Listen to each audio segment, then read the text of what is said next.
are just a few examples of what sites are kind of backed on, or your online communities are backed on. Up at the top right, we have Drupal. It's very similar to WordPress. That's what the government contractor network that I manage runs on. WordPress, all of my personal sites work off this. It's easy as pie. There are hundreds and hundreds of applications and plugins, so it's really easy to work with. Jive is going to be one.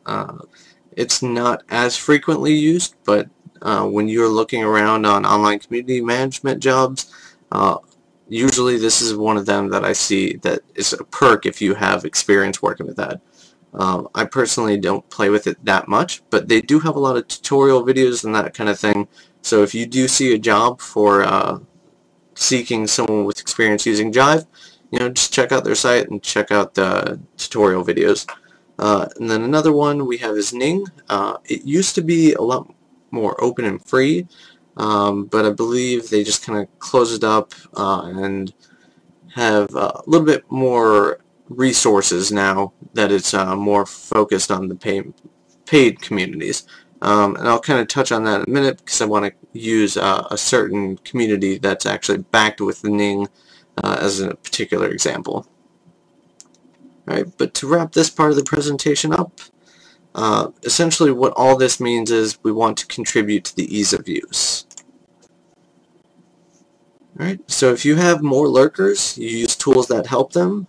So you want to make sure you've got that social media bars, the Twitter, Facebook, Google+, anything that really relates to your target demographic. So if you check your analytics, which we'll kind of get into in a different session, basically what you'll see is where your traffic is coming from and make sure those are more prominent or at least particularly listed.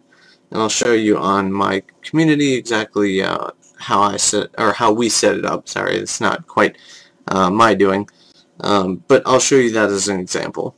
And also, if you have a more internal online community, you'll want to make sure you've got tools that are engagement friendly.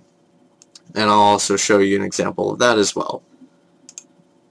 Okay, and that would be user interface and community tools. Now, I wasn't really going to show you this part yet, but basically, sorry if I can get through the mess.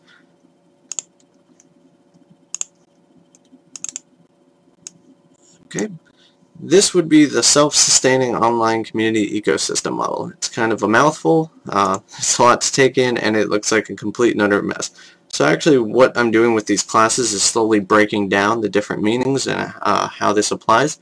But essentially, using this model, it should allow you to create an online community and keep in mind your audience, make sure you have that theme in mind before you launch anything, and it should help you figure out what's motivating your online community.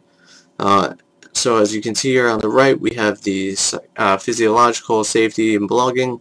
Well, if you're familiar, that would be Maslow's hierarchy of needs, and that would be running parallel to the structure. And again, we'll kind of go into that. But what I'm getting to here is right now we're at this very first phase. The new user finds the network. As we mentioned, it kind of broke down the various members. So we have to assume that these new members are along the lines of a lurker or a potential general member. Their motivation is going to be based on how far they move up this totem pole. And unless they really want to engage with folks on a certain level here, they're just not really going to do much past that. Alright, so again, once you first go into that network, there's two questions that you're really going to ask. Is it easy to use and easy to navigate? Well, if that's the case and they really have a motivation to move forward, then they'll become active or passive lurkers. So at this point you have to assume maybe they'll be returning. They'll either consume your content or they'll consume your content and share it. Right? And then moving on, that's when we'll get into communication theory, and that will be a different class. So I'm just going to kind of leave it right there. And if you have any questions, I can of course go and highlight certain aspects of that as well. But essentially what we're getting at this part, the adaptive structuration theory is going to be your first barrier, and that's why you're going to have a certain amount of motivation from that member to cross that barrier.